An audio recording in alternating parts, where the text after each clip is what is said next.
Hi guys, welcome back to my channel DK pictures Bhojpuri. My name is Deepak Singh Chhaprahiya. फिर से स्वागत करता हूं अपने ही चैनल डीके पिक्चर्स भोजपुरी में और हाजिर हूं आप सभी के लिए एक न्यू देवी गीत लेकर, जो कि सबसे अलग, सबसे यूनिक एक मैटर है, जो कि एक ट्रैक पे है जिस गाने का नाम है चल गे गंगिया डुबकी लगावे। उसी धुन पे है दोस्तों और काफ़ी अलग मैटर है।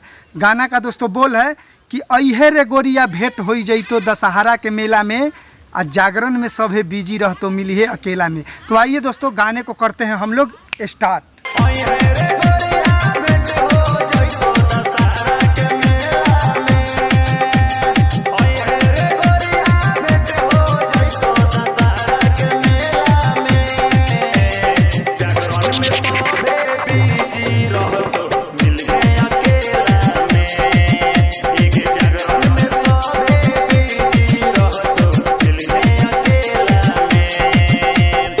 फर्स्ट अंतरा बेस तो बस बजाने के लिए है, आफत मचाने के लिए मेरा नाम ही काफी।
सेकेंड अंतरा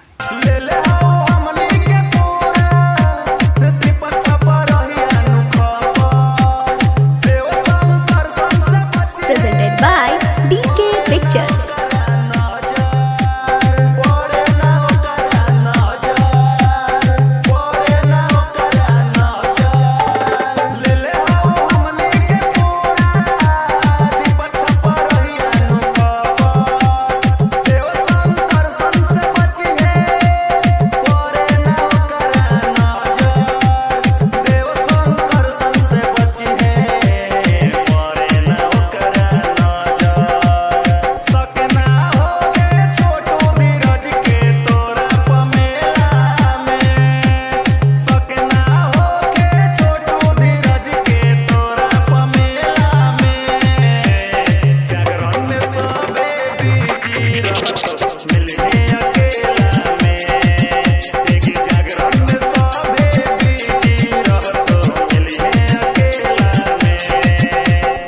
तो अगर ये गाना अच्छा लगा हो और लेना चाहते हैं तो हमारा नंबर है 6203408047। इस गाने को ले सकते हैं। और दोस्तों इससे भी ज़बरदस्त मैटर हमारे डिस्क्रिप्शन में है, जाकर चेक कर लीजिएगा। जय माता दी मित्रों।